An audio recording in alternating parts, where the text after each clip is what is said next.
Sipping lukewarm coffee in my hotel room in Chicago, I gazed upon the metropolis skyline through the floor-to-ceiling windows. It was a calm afternoon, meetings, emails, no checks.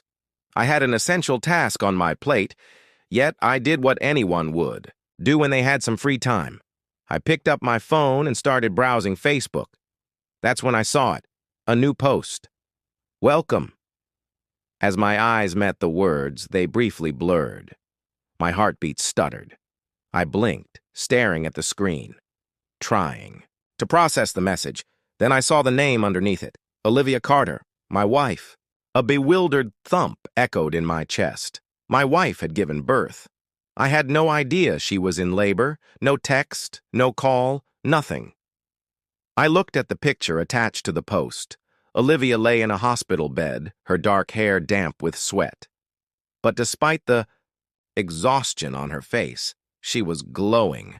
She was holding a baby, my baby, or so I thought. My in-laws stood proudly beside her, beaming. It should have been a moment of overwhelming joy, pride, relief, excitement. But something felt off. I stared at the image, analyzing every detail. My gut twisted, unease creeping in. Then, I saw it. On the little hospital table next to the bed, almost out of the frame, a silver keychain, a black leather wallet. They weren't mine.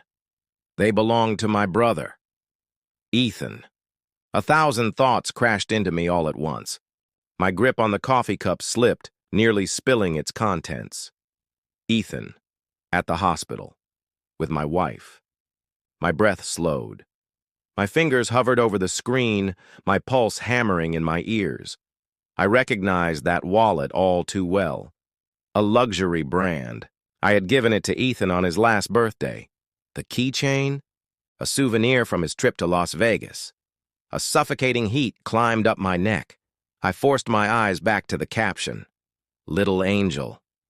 My stomach turned. Ethan had been there when my wife gave birth. Why? I swallowed hard. There had to be an explanation. Maybe he was just visiting. Maybe he had just stopped by. Maybe. I exhaled slowly. My hands moved on their own. I typed out congratulations and best wishes, my throat burning with acid, and hit send. Then I picked up my phone again. I wasn't done. I opened my airline app, searched for the earliest flight home. I didn't know what I was stepping into, but I was going to find out. By the time I arrived in my hometown, the sky was still a deep shade of navy just before dawn. Streetlights cast long shadows on the nearly deserted roads. The flight had been a blur, too much adrenaline, too many racing thoughts. I hadn't spoken to Olivia. I hadn't spoken to anyone. I didn't want feelings. I wanted facts. As I stepped off the plane, I switched my phone back on. A flood of missed calls and messages greeted me. None from Olivia, but one message stood out, one that told me everything I needed to know. I hailed a cab and gave the driver an address. Years ago, I had used Blackstone Detective Agency for a corporate case. They were efficient, discreet, ruthless. That's exactly what I needed now. The city was waking up, workers streaming into high-rises, coffee carts lining the sidewalks. Life continued as usual, but for me, everything had changed.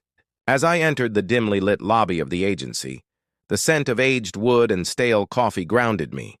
A woman in her 50s, glasses perched on her nose, looked up. "Mr. Carter," she greeted, voice calm. "It's been a while. John Blackstone is expecting you." I nodded and followed her down the hall. John Blackstone looked exactly the same, tall, broad-shouldered, gray at the temples, a man who had seen too much to be surprised by anything anymore. He shook my hand, studying me. "What can I do for you?" I took out my phone, opened the Facebook post, slid it across the desk. "My wife just gave birth," I said.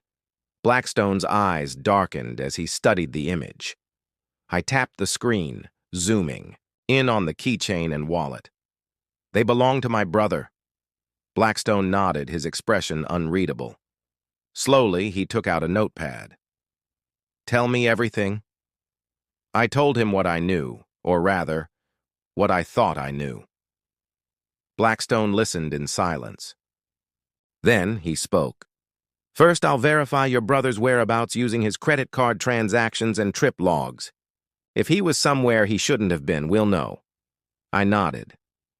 "We'll also check your wife's medical records," he continued. "See who her emergency contact was?" I let out a bitter laugh. "If Ethan's name appears anywhere," I said, "then we have our answer." Blackstone didn't react. He just nodded. "How deep do you want us to go?" I clenched my jaw. "I want everything." Blackstone made a note. "It'll take a few days." I exhaled, running a hand down my face. "Do you want us to follow your wife as well?" I hesitated. Did I really want to see the proof? Did I want to know everything she had done? Olivia let out a noise. Nathan and I tapped the phone lock again, making over 400 calls. Between them, there were thousands of messages, but my hands remained steady and my voice sounded serene. When I inquired, no one answered, so I tilted my head. "What lie were you going to tell me this time?" I stared at my brother, Ethan. Would you have continued as usual? Would you have justified your brotherly worry by saying that you were only watching out for Olivia while I worked tirelessly to create a future for myself? Ethan's jaw tightened as he finally looked into my eyes. But he remained silent. Or perhaps you, Olivia, would have attempted to cry and told me it was all a miscommunication, that you unintentionally had sex with my brother, unintentionally carried his child, and unintentionally gave me the impression that the baby was mine. Her face went pale, but I didn't lift a finger. I turned to my parents. "And you, my father." Before I could continue, Nathan cut in. "Let's not do this here." I exhaled slowly, letting out a little resentful laugh. "But not here? So where, Dad, should we do this? I've sat at this table in this house for the past 5 years, believing that we were a family." My mother wiped her eyes. "Nathan, could I? Please." I gave her a stern look. I tapped my phone again. A bank transaction confirmed that Nathan had been sending Olivia money. She flinched. "I tracked down the transfer. It was under her name on my mother's account, and you were financially supporting your son's affair with my wife? Don't you dare cry, Mom." "Not right now," I warned. My father's hands curled into fists as my mother buried her face in hers, her shoulders trembling. "We didn't want this to happen," my father murmured. I looked at him, and I felt something inside of me crack wide open. My voice rose. "But you knew. You both knew. And still, you allowed me to act foolishly, to play the husband to a woman who was carrying another man's child. Your other son's child." My mother sobbed. My father let out a deep sigh. Olivia swallowed hard. Nathan said nothing. I turned back to Olivia. "You didn't want it to be this way, but you let it be." I braced, my hands on the table, and leaned forward. "Let me tell you how this will proceed. Ethan, you too. They would handle the fallout from this alone.